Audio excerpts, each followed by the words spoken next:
अगर कहा जाए कि साधना से ही तारते हैं, तो गोस्वामी जी कह रहे खग, पक्षी, मृग, पशु, व्याध, हिंसक, हत्यारे, बड़े बड़े नाग, मनुष्य, वृक्ष, कौन कौन, जिनको कोई नहीं पूछता, कोई साथ नहीं देता, उनको प्रभु गले लगाते हैं, क्योंकि उनके हृदय में बात आ जाती है ना कि अब हमारा कोई नहीं। ये बहुत बड़ी भगवत प्राप्ति के लिए सिद्धि है। जिसके हृदय में बात आ जाए कि हमारा तो कोई नहीं है। जिसका कोई होता है तो संकट पड़ने पर उसी के पास जाता है, और जिसका कोई नहीं होता है तो हर परिस्थिति में वृत्ति भगवान के पास, प्रभु आपके सिवा कोई नहीं, श्री जी आपके सिवा कोई नहीं। खग, मृग, व्याध, पाषाण, पत्थर, अहिल्या, बिटप, यमलार्जुन, कौन कौन ऐसा नहीं जिसको आपने तार न दिया हो। केवल साधना की बात की जाए तो क्या साधना, खग, मृग, पशु, पंछी, जड़ में, पाषाण में, क्या साधना। अहिल्या जी शापवश पाषाण बन गई, अब कोई साधना हो रही क्या। पर कृपालु भगवान ने अपने चरण स्पर्श से दिव्य पावन बना दिया, पावन करने वाला बना दिया। आज तक किसी देवता ने ऐसा किया हो कहीं सुनने को नहीं आता, क्योंकि सामर्थ्य नहीं। जगत से उद्धार करने की सामर्थ्य त्रिदेव में है, भगवान श्री हरि, भगवान महादेव और भगवान ब्रह्मा में भी। संपूर्ण ज्ञान और मोक्षाधिपति भगवान श्री हरि, जब कभी इन दोनों महापुरुषों में संकल्प बनता है तो तत्काल हरि उसे पास कर देते हैं। प्रधान मोक्षाधिपति श्री हरि है। आज तक किसी भी देवता का ऐसा बाना नहीं पाया गया कि हठ पूर्वक चुन चुन कर नीचों को परम पद दिया हो।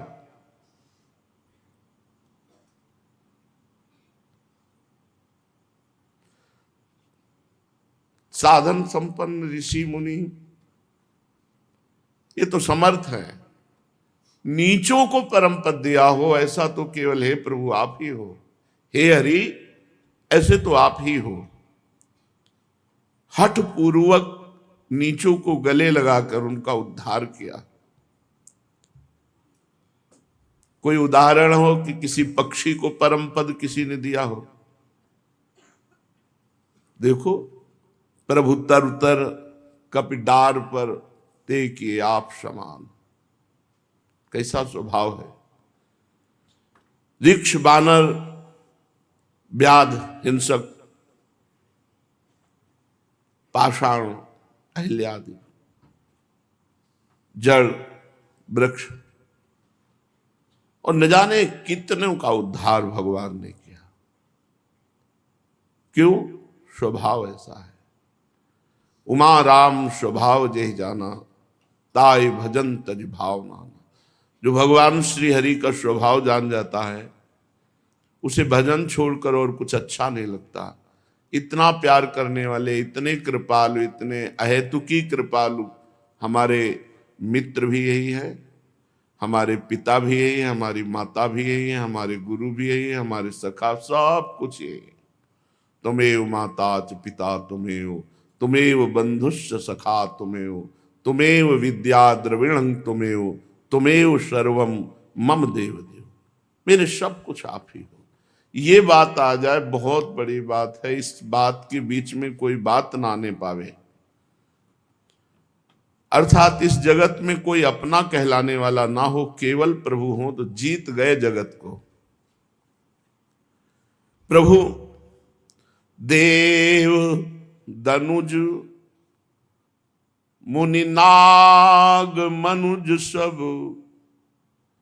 माया विवश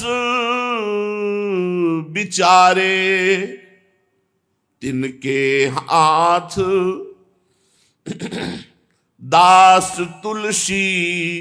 प्रभु कहा अपन पोहारे, जाऊं कहां तजी चरण तुम्हारे। प्रभु कोई ऐसा देवता नहीं है जो स्वार्थ से युक्त ना हो, अहेतुकी कृपा करे, ऐसा कोई देवता नहीं। आप जितना पुण्य कीजिए उतना वो आपको फल दे सकते हैं, इसके आगे नहीं। वो अपने अधिकारानुसार ही कार्य कर सकते हैं, लेकिन भगवान तो सर्वलोक महेश्वर है। देव, कोई देवता ऐसा, कोई धनुष, कोई दैत्य ऐसा कि अपनी तरफ से कृपा कर दे, कोई नाग, कोई मनुष्य, इनमें सामर्थ्य ही नहीं है तो क्या कृपा करेंगे? इनकी कृपा से होगा ही क्या? कोई मनुष्य कह दे हम तुम्हारे ऊपर कृपा करते, तो क्या तुम कालातीत हो, तुम काल विजयी हो, तुम हमें काल विजयी बना दोगे, तुम हमें मृत्यु जन्म के चक्र से मुक्त कर दोगे, तो फिर किस बात के? क्या ना कोई देवता, ना कोई नाग, ना कोई मनुष्य, ना कोई मुनि। भगवान के प्रेमी भक्त और मुनि में बड़ा अंतर है। गोस्वामी जी कहे स्वार्थ लाग करे सब प्रीति, सुर नर मुनि सबकी हारीति, और स्वार्थ रहित जग जग उपकारी, तुम तुम्हार सेवक असुरारी। ये दो ही हैं ऐसे जो स्वार्थ रहित थे, एक तो भगवान और भगवान के प्रेम में मगन हुआ प्रेमी भक्त। गोस्वामी जी कह रहे हैं प्रभु ये सब माया के आपके अधीन है, ये बेचारे क्या कृपा करेंगे? देवता, मनुष्य, नाग, पशु, पक्षी, मुनि, ये सब स्वयं बंधे हुए हैं, ये क्या हमको बंधन मुक्त करेंगे? इसलिए प्रभु ये तुलसीदास अपने को किसी और के हाथ में सौंप कर हंसी नहीं कराएगा, सिर्फ आपका। ये खास बात है, किसी और के हाथ में अपने को सौंप करके हंसी नहीं कराएगा, क्योंकि ये तो सब माया विवश हैं, बंधे हुए हैं। ये क्या हमें मुक्त कर सकते हैं? मुक्त कर सकते हैं तो एकमात्र श्री भगवान श्री हरि। इसलिए जाऊं कहां तज चरण तुम्हारे, आपके चरणों को छोड़ करके मैं कहां जाऊं? जब हमने प्रभु के चरणों का आश्रय ले लिया है हमारी तरफ से, फिर आगे का सारा कार्य प्रभु स्वयं करते हैं, स्वयं करते हैं। हम प्रभु के आश्रित हैं, इसकी पहचान है कि हर समय हमारी चित्त वृत्ति प्रभु में लगी रहे, प्रभु का नाम चलता रहे, प्रभु का चिंतन चलता रहे, प्रभु का आश्रय रहे। श्रीपाद प्रबोधानंद जी महाराज कह रहे हैं अभूत प्रथम में में स्मर विषानल ज्वालया, मुधाकृत सुधाधरे किमपि दग्ध दग्धम मनः, समस्त मति मोहनो क्वणित किंकिणी नूपुरे, त्वमक्षि पक्ष मागता तदनु धन्य वृंदावने। पहले तो हृदय काम भाव से जलता था, जब भजन शुरू किया तो जैसे दिन के ताप से तपे हुए पुरुष को रात्रि के चंद्रमा से शीतलता मिलती है, ऐसी हुई। पर जब वृंदावन आया और यहां नूपुरों की झनकार और बंशी नाद सुना तो और आग लग गई। संसार में था तो काम आदि वेदना कामाग्नि से झुलसा हुआ, जब भजन में लगा तो ऐसा लगा जैसे दिन के ताप से कोई चंद्रमा की शीतलता में आ जाए। और जब वृंदावन आया और भजन का प्रभाव प्रकट हुआ और नूपुर और बंसी ध्वनि सुनी तो हृदय में आग लग गई प्रेम की। ये असहनीय आनंद है, असहनीय आनंद। जैसे प्यासा आदमी है, बर्फ डाल के बढ़िया ठंडा पानी पिलाओ, अच्छा लगेगा, लेकिन बर्फ में लिटा दो, बर्फ में लिटा दो उसे कि बहुत गर्मी से आए हो, बहुत प्यास लगी है, और बर्फ में लिटा दो तो क्या होगा? वो दुख का अनुभव करेगा, दुख का अनुभव। ऐसे ही इतना आनंद कि जो मैं ऐसा जानती प्रीति किए दुख होए, नगर ढिंडोरा पीटती अजी प्रीति न करियो कोय। आनंद की पीड़ा, आनंद की पीड़ा। श्री ध्रुवदास जी महाराज इसी अनुभव को कह रहे हैं कि प्रीति समान न और सुख, दुख होत अपार। मिलिबो सुख दुख बिछरिबो, यह कीनो निर्धार। प्रेम के समान कोई सुख नहीं है, अपार सुख। लेकिन दुख होता अपार। ये दुख जो है इसे कोई माया जनित दुख न समझे। शरीर में पीड़ा है, परिस्थिति बहुत ऐसी है, स्थिति बहुत, ये दुख नहीं है, ये आनंद की पीड़ा है। ऐसी आनंद की उमगन असहनीय हो रही तो चिल्ला चिल्ला के रो रहा है। आनंद की अपार सुख असहनीय हो रहा है। क्या विरही को प्रभु का सानिध्य अनुभव नहीं होता? जिनको विरह कभी सेकंड 2 सेकंड का भी हुआ होगा वो समझ रहे होंगे। सामने प्रभु होते हैं विरही के, कब मिलोगे? और सामने वो छाए हुए हैं, नेत्रों में उनकी झांकी छाई हुई है और उन्हीं से बात कर रहे, कब मिलोगे? जीवन की शाम होने जा रही है। नाथ आप बड़े कृपाल हो, अब किसकी बाट जो रहे हो? कौन सी साधना की पूर्णता चाहते हो? वो प्रभु से बात करके रो रहा है, विकल हो रहा है। प्रीति समान न और सुख, दुखहु होता पार। मिलिबो सुख दुख बिछरिबो, यह कीनो निर्धार। ये सुख दुख प्राकृतिक नहीं है। मिलन में जो सुख का अनुभव होता है तो विरह में उससे बढ़कर सुख का अनुभव होता है। ये विरही समझ पाता है। मिलन की आकांक्षा में जो सुख होता है वो मिलन से भी बढ़कर होता है। मिलने के तड़पन में जो सुख होता है वो मिलन से भी बढ़कर होता है। विरही कांक्षे आपके लिए याद करके तड़प तड़प के रोने में जो सुख है, फिर जब उनके गले लग करके उस आनंद, उसका कैसे वर्णन हो सकता है? प्रीति के समान सुख नहीं। ये प्रीति के 2 भाग हैं, एक है संयोग, एक है वियोग। संयोग सुख, जितना वियोग सुख बढ़ा है उतना ही जोर का अनुभव होगा। जैसे द्वारिकाधीश महाराज के दर्शन दुर्योधन भी कर रहा है, लेकिन उसके हृदय में कभी 1 मिनट विरह नहीं जागृत हुआ प्रभु का, तो कोई सुख नहीं मिल रहा, कोई सुख नहीं मिल रहा। और तड़प रही हैं विदुरानी जी उनके विरह में, तो केवल सुना कि श्री कृष्ण आए हैं, तो शरीर शुद्ध नहीं है। जैसी स्थिति थी वैसी स्थिति में दरवाजा खोल दिया, होश ही नहीं।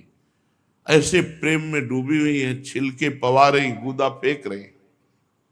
क्यों? हर समय भगवान के चिंतन में कब मिलेंगे, कब मिलेंगे, कब मिलेंगे। मथुरा के ब्राह्मण वेदज्ञ हैं, याज्ञिक हैं, बड़े धर्मात्मा हैं, लेकिन विरही नहीं हुए कभी 1 मिनट के लिए। लेकिन उनकी पत्नियां भगवान की चर्चा सुन सुनकर लालसा युक्त हो गई कि हाय, हमारे समीप श्री कृष्ण हैं ब्रज में, कब हम भर नेत्र श्री कृष्ण को देखेंगी। तो जे ही सूचना मिली, कोई रोके नहीं रुकी और सुंदर सुंदर भोग लेकर प्रभु श्री कृष्ण के सानिध्य का परम लाभ प्राप्त किया। ये जो प्रेम का सुख दुख है, सच्चिदानंदमय है, ये प्राकृतिक सुख दुख नहीं है। ध्रुवदास जी कह रहे, बिनु देखे तलफत रहे, क्यों पावे चित चैन। बदन रूप जलपान को प्यासे हैं दो नैन, जिनके लिए हमने जीवन अर्पित किया, जिनको हमने अपना आराध्य देव प्राण प्रिय प्रीतम माना, सबसे प्यारा माना, उसके बिना हम चैन से जी रहे। इसका मतलब अभी रंग नहीं आया। अभी खान पान, विश्राम, हंसी मजाक, इससे हमारा दिन कट रहा है, अभी रंग नहीं आया। रंग तो बिनु देखे तलफत रहे, क्यों पावे चित चैन, बदन रूप जलपान को प्यासे हैं दो नैन। दोनों नेत्र प्यासे हैं प्रियालाल के रूप रस का पान करने के लिए, तड़पते रहते हैं रात दिन।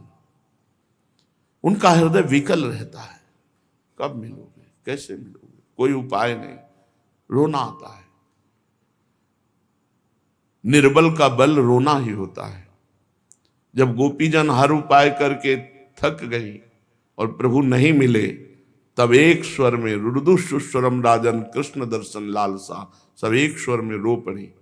हारा हुआ प्रभु के मिलन की प्रबल लालसा वाला एक ही बल रह जाता है, रुदन, और उसी रुदन में भगवत साक्षात्कार होता है। बिन रोए किन पाइया प्रेम प्यारा मीत, कबीरा हंसना छोड़ दे रोने से कर प्रीति, बिन रोए किन पाइया प्रेम प्यारा मीत। बैरागी है नैन, कुछ अच्छा नहीं लगता। विरह कमंडल कर लिए बैरागी दो नैन, कहीं कुछ त्रिभुवन में कुछ देखने की इच्छा नहीं, हृदय में विराग नहीं है, नेत्र में रूप दर्शन की प्यास है। मांगत दरस मधु करी, यह है बैराग्य, दर्शन रूपी माधुकरी मांग रहे हैं। श्री ध्रुवदास जी महाराज के बदन रूप जलपान को प्यासे हैं दो नयन, दोनों नेत्र इतने प्यासे हैं कि कब प्रियालाल के रूप को देखूं। अब धीरे धीरे उसकी ऐसी स्थिति आ गई कि एक घड़ी भी कल्प के समान लग रही है। एक घड़ी समय व्यतीत करना, कोई तुम्हारा प्राण प्रिय आने वाला हो और तुम इंतजार कर रहे हो, फिर उस समय देखो, बार बार दरवाजे के पास जाना और घड़ी देखना, कोई मिला पूछो कोई आ रहा है आपने देखा, ओ वो व्याकुलता, बस प्राण प्रिय होना चाहिए। अब सुनी एक घड़ी तो कल्पन की सम होत, तिही दुख लिखबे को कहूं, नहीं कागत नहीं दोत। कोई स्याही, कोई कलम, कोई कागज ऐसा नहीं है कुछ विरही के हृदय की पीड़ा को लिख सके, जिसका एक एक क्षण प्रभु के मिलन के लिए तड़प रहा है, हाहाकार कर रहा है हृदय।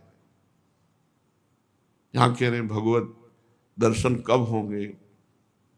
खान पान अच्छा लग रहा है, सोना अच्छा लग रहा है, हंसना अच्छा लग रहा है, जीना अच्छा लग रहा है, जब भार एक एक कल्प के समान एक एक घड़ी व्यतीत हो रही। ध्रुवदास जी के उसके हृदय में भगवत मिलन की कैसी पीड़ा है कि न कोई स्याही है, न कोई कलम है, न कोई दवात है जिससे हम लिख सके कि उसके हृदय की कैसी पीड़ा है। कठिन पीर पिय विरह की, लगे प्रेम के बाल।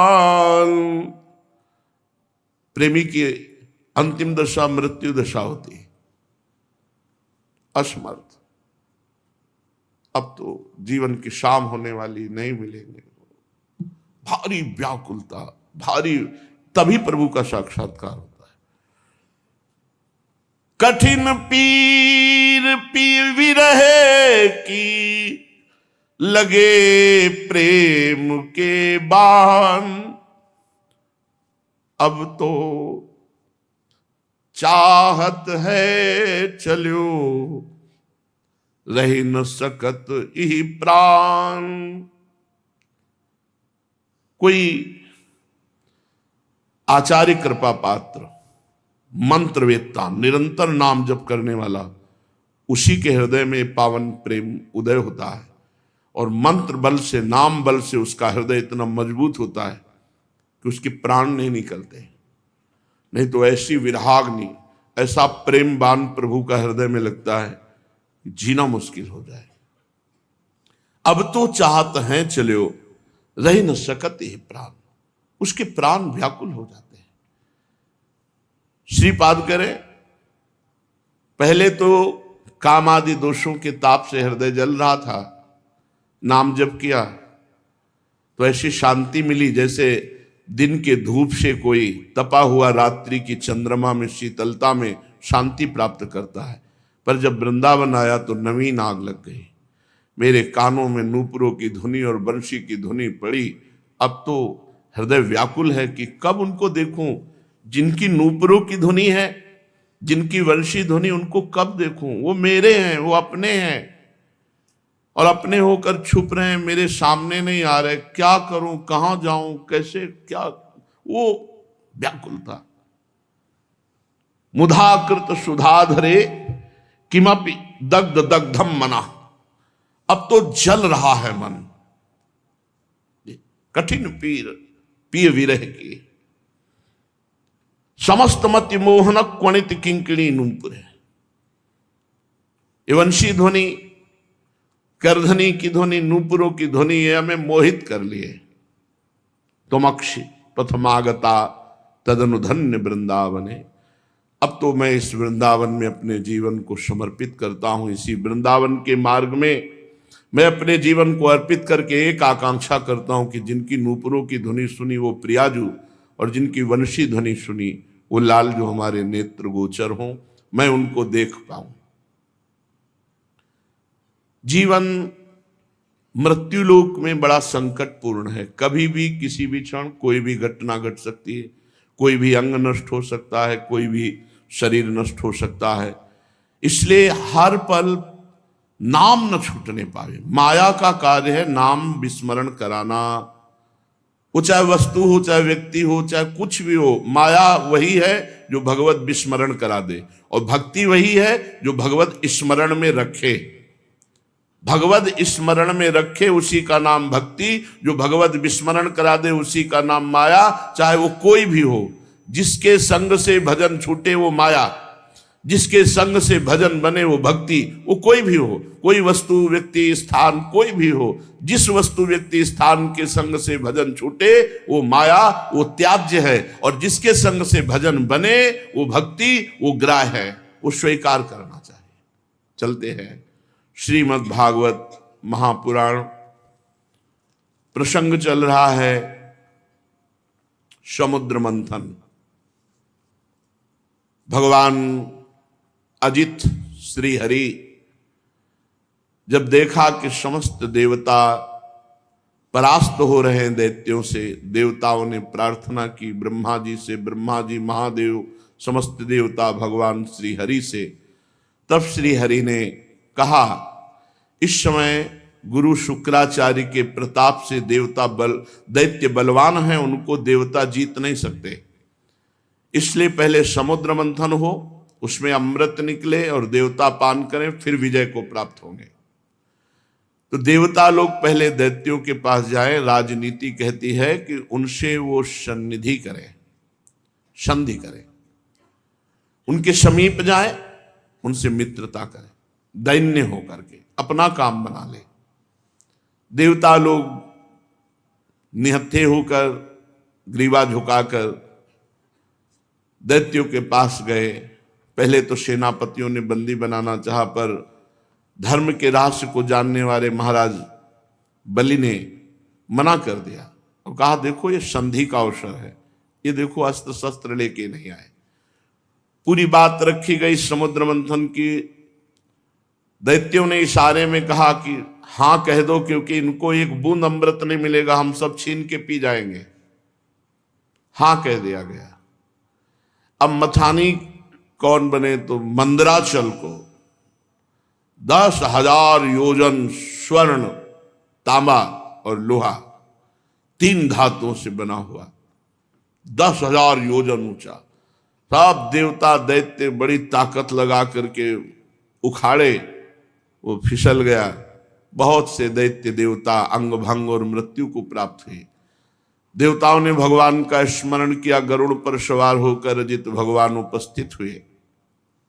मंदराचल को एक हाथ से उठा के गरुड़ पे रखा, अमृत दृष्टि से समस्त देवता और दैत्यों को पुष्ट किया। अब समुद्र में मंदराचल विराजमान किया गया। बहुत सी औषधि लता जो जो भगवान ने कही सब उसमें डाली गई। देवता और असुरों ने नागराज वासुकी को रिझा लिया और उनको वचन दिया कि समुद्र मंथन में प्राप्त होने वाले अमृत में तुम्हारा हिस्सा होगा, आप रस्सी बन जाएं। मथानी बना मंदराचल, रस्सी बने वासुकी नाग। वासुकी नाग को नेति के समान मंदराचल में लपेट दिया गया। समुद्र मंथन आरंभ हुआ। अजित भगवान ने देवताओं को इशारा किया, मुख की ओर लग जाओ। देवताओं में खास बात है, भगवान की आज्ञा का उल्लंघन ने क्यों नहीं पूछा, लग गए। जब दैत्य सेनापतियों ने देखा तो उन्होंने कहा, देवता कोई श्रेष्ठ है, हम लगेंगे मुख की तरफ। सांप के पूंछ का भाग जो है ये निकृष्ट माना जाता है, हम इसे नहीं पकड़ेंगे। भगवान ने देवताओं को इशारा किया, आ जाओ पूंछ की तरफ, क्योंकि जब नेति बन करके मंदराचल घुमाया जाएगा, भारी विष की ज्वाला वासुकी नाग के मुख से निकलेगी। तो देवताओं को बचाने के लिए भगवान ने पहले ऐसा किया था। देवताओं ने पूंछ पकड़ ली और दैत्य मुख की ओर हो गए।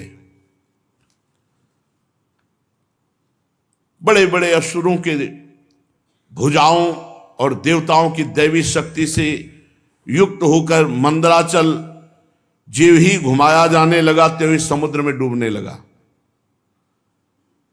अब तो सब देवता दैत्य निराश होने लगे, मन टूट गया, उदासी छा गई। भगवान ने तुरंत कच्छप रूप धारण किया। भगवान का एक कच्छप अवतार है, विशाल काय भगवान की पीठ। समुद्र में प्रवेश करके मंदराचल के नीचे जाकर कच्छप भगवान अपनी पीठ में मंदराचल ले लिया। भगवान की शक्ति अनंत है, वे सत्य संकल्प हैं, उनके लिए कौन सी बड़ी बात है। देवता और असुरों ने देखा कि मंदराचल ऊपर उठने लगा, तब फिर से उत्साहित होकर समुद्र मंथन किया। भगवान कच्छप की पीठ का विस्तार कितना था? 1,00,000 योजन, क्योंकि 10,000 योजन चौड़ा और लंबा तो मंदराचल है। 1,00,000 योजन भगवान कच्छप की पीठ, 1,00,000 योजन तक फैली हुई अपनी पीठ पर मंदराचल घूम रहा है। तो भगवान को ऐसा सुख हो रहा है जैसे कोई पीठ खुजला रहा हो। बड़े बड़े देवताओं में दैवी शक्ति और असुरों में आसुरी शक्ति भगवान ने प्रवेश की। फिर मंदराचल को घुमाया जाने लगा। भगवान की पीठ में मानो खुजली हो रही हो, ऐसे मंदराचल लगता है। समुद्र मंथन भगवान के बल से हुआ। देवताओं में दैवी शक्ति, असुरों में आसुरी शक्ति, वासुकी नाग में निद्रा, नीचे कच्छप रूप से, ऊपर 1000 सहस्त्रबाहु रूप से ऊपर भी दबाए हुए हैं। ये देवता नहीं जान रहे। पर्वत के ऊपर 1000 भुजाएं धारण करके ऊपर से भगवान उसे आकाश में ब्रह्मा शंकर इंद्र आदि भगवान के ऊपर पुष्पों की वर्षा कर रहे हैं। इस प्रकार भगवान पर्वत के ऊपर सहस्त्राबाहु रूप से 1000 भुजाएं धारण करके नीचे को दबा रहे हैं। नीचे कच्छप रूप से ऊपर को उठा रहे हैं। देवताओं में दैवी शक्ति, असुरों में आसुरी शक्ति, पर्वत में दृढ़ता, वासुकी में निद्रा, स्वयं भगवान के द्वारा ही समुद्र मंथन हो रहा है। अब तो भगवत बल से उन्मत्त होकर मंदराचल को बड़े वेग से घुमाया गया, समुद्र मंथन शुरू हुआ। उस समय समुद्र और उसमें रहने वाले मगर, मछली आदि जीव क्षुब्ध हो गए। नागराज वासुकी के हजारों कठोर नेत्र मुखों से, श्वासों से विष की ज्वाला निकलने लगी। उससे पौलोम काल के बलि, इलवल आदि असुर निस्तेज हो गए, जलने लगे। ऐसे जान पड़ते थे मानो दावानल से झुलसे हुए साखू के पेड़ खड़े हों। देवताओं में भी ताप आया। वासुकी नाग के श्वास की लपटों से देवता भी निस्तेज होने लगे। वस्त्रमाला, कवच, मुख ये सब झुलस गए। भगवान ने तुरंत प्रेरणा की, मेघ छा गए और वर्षा होने लगी, जिससे फिर बल आया दैत्यों में और देवताओं में। समुद्र मंथन फिर जोर से शुरू हुआ। पहले समुद्र मंथन में विष निकला, विष। ध्यान रखो, जब कोई साधन मार्ग में चलता है तो पहले विष पीना पड़ता है। यम ही न व्यथ्यन्ते ते पुरुषम पुरुषर्षभ सम दुखा सुखा धीरम स्वमृतत्वाय कल्पते। जो इस विष को पीता है, सुख दुख को समान भाव, मान अपमान, निंदा स्तुति, काम क्रोध लोभ, ये सब विष हैं। इनको जो पीता है वही अमृत पद का अधिकारी होता है।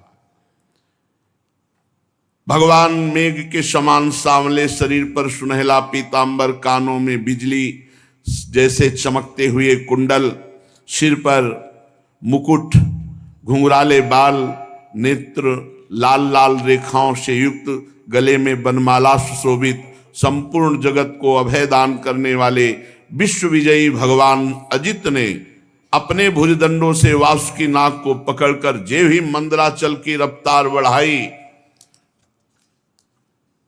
ते भी खलबली मच गई। मछली, मगर, सांप, कछुए भयभीत होकर ऊपर आ गए। तिमिंगल आदि मत्स्य, समुद्री हाथी, गिराह व्याकुल हो गए। जे ही ऐसा मंथन हुआ कि सबसे पहले ऊपर हलाहल नामक अत्यंत उग्र विष निकला। अब वो समुद्र मंथन से निकला हुआ विष 10 दिशाओं में फैलने लगा। इससे सारी प्रजा मर जाएगी, सब प्रकृति भस्म हो जाएगी, ऐसा ये विष है। भगवान अजित ने कहा, भगवान शंकर की शरण में चलो। पहले निकले हुए इस हलाहल नामक विष से भगवान सांब सदाशिव ही बचाएंगे। भगवान शंकर सती जी के साथ कैलाश पर्वत पर विराजमान थे। बड़े बड़े ऋषि मुनि उनके वचन सुन रहे थे। भगवान शिव उपदेश कर रहे थे। तीनों लोगों को अभ्युदय और मोक्ष के लिए बड़े बड़े ऋषि मुनि उनकी आराधना करते हैं भगवान शिव की। प्रजापतियों ने दर्शन किया और भगवान महादेव जी की स्तुति की। देव देव महादेव भूतात्मन भूत भावनो त्राहिना शरणापन्नास त्रैलोक्ये दहनाद विषाद। तुम्हें कहा सर्व जगत ईश्वरो बंध मोक्षयो तम त्वामर्चन्ति कुशलाः प्रपन्नार्ति हरम गुरु।